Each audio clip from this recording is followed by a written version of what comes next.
Let me bring in Nicholas Reece now, former Labor staffer, Deputy Lord Mayor of the great city of Melbourne. Good to talk to you again, Nicholas. You and I will be together tomorrow night at the Labor function, at Anthony Albanese's function, so that's going to be fun for one of us, I guess. But, I had some nice things to say there about Albo having a tilt at the job from his humble beginnings and all that. That was well said by Albo. But I've got to say, when you've seen him in this campaign, surely anyone who's watched this carefully would have huge doubts as to whether he's up to the job.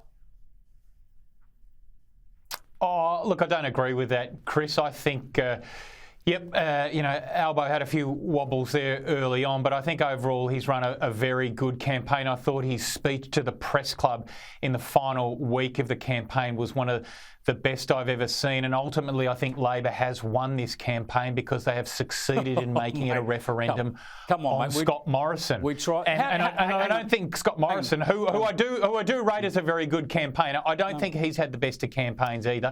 He's had his own share of train wreck interviews. He's taken kids out, and describing himself as a bulldozer, I don't think was the smartest move either. Mate, you've got to be realistic about these things. The Labor is ahead in the polls still. It started further ahead in the polls, but it's still ahead in all the published polls. But it's just had an absolutely terrible campaign where its leader's gone from mistake to mistake and has spent most of the final week of the campaign actually running away from the media. The whole campaign has been based as an attack on Scott Morrison, mainly a character attack on the Prime Minister. So I would have thought it's pretty obvious that it's one of the worst campaigns Labor has ever had. Now, you might think they're going to win. You obviously want them to win. You probably think they're going to win. But you can't pretend they've had a good campaign. If they win, it will have been despite the campaign, not because of it. Well, I mean, Chris, you and I have both been around politics and journalists long enough to know that elections aren't decided by, a group of very young journalists chasing the alternative Prime Minister around on the bus, trying to catch him out with gotcha questions. I mean, the Australian public sees past. I think they know this election campaign is not a pop quiz. It's about who's got the best plan for the nation. And I do think that in this campaign that Anthony Albanese has been successful in outlining an alternative agenda and also showing people that he's a very decent man and that he can be trusted to take on the top job of Prime Minister. So in that sense, I think he's run a very successful campaign. Well, I think if your aim at the start of the campaign is to show people that you're a decent man, I think that's a pretty low bar to cross, isn't it? Well, I actually think that Albanese has managed to get that side of him across. People know his story much better now. In some cases, you might say some of those pop quiz slips actually show that he's a real person. And, as I said, I think he's run a very effective campaign. I think for the challenge for Scott Morrison is that he hasn't been able to turn perceptions around about him, about, too many mistakes, too many excuses, and he hasn't managed to put the blowtorch back onto Labor and really make it a choice between Liberal and Labor. I think as we get to the end of the election, it really has, in the final analysis, it's become a referendum on Scott Morrison, and that's not good for the Liberal Party. Yeah, I think that's what you want to make it, but I think that underestimates voters. That treats voters like idiots, and that's often a mistake I think the left make. We'll see tomorrow, but people know it's not a referendum on whether or not you like Scott Morrison. People know it's actually about the economy, about national security, about border security, about the challenges this country faces, surely. And when you make it just a personal attack on Scott Morrison, forget what we think about that, but doesn't that risk missing the point? Doesn't that risk insulting voters?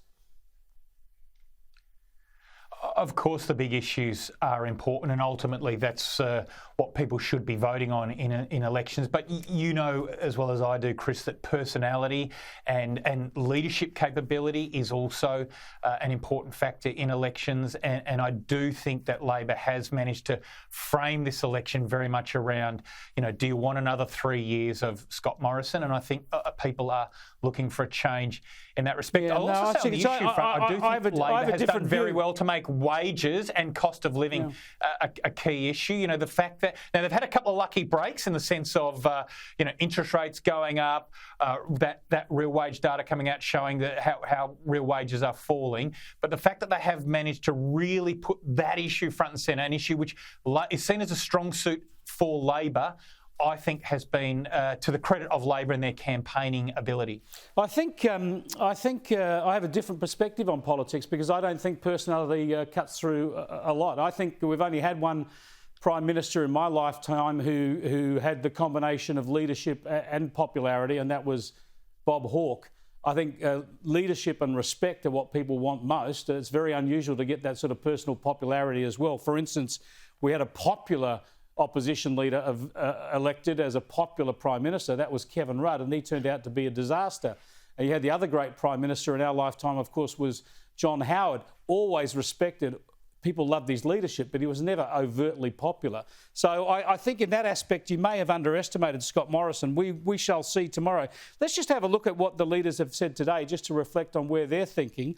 First up, let's have a look at Scott Morrison making some more of his last day pitch today. Elections in Australia are always close. It's very rare that you get big changes. That happens occasionally, but in my experience, elections are always very close, and Australians weigh up their decision very, very carefully. Now, how they voted, we'll see tomorrow night and potentially in the days that follow as more and more votes are counted. Do you agree it'll be close, Nick? Will you and I be stranded out there at Canterbury at the RSL at midnight, still not knowing who's won?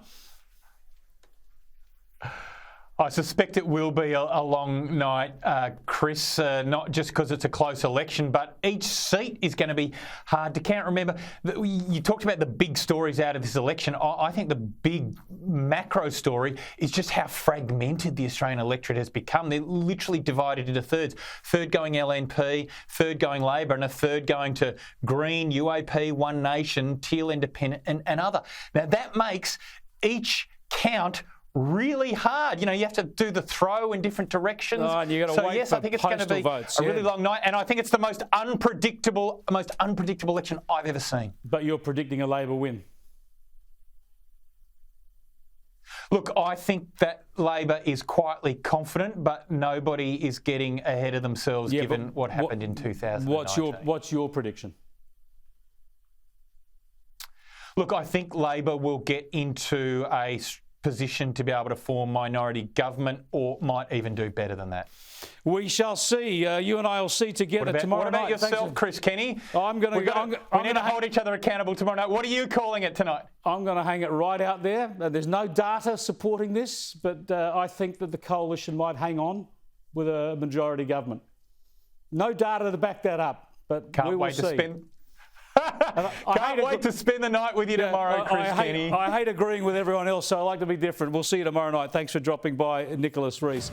Yeah, Nicholas Reece and I will be at the Labor Party camp, Anthony Albanese's camp, in his electorate of Grainler in Sydney tomorrow night to be part of Sky's coverage. And we won't agree so much tomorrow night. We'll have a bit of biff over there tomorrow night for sure.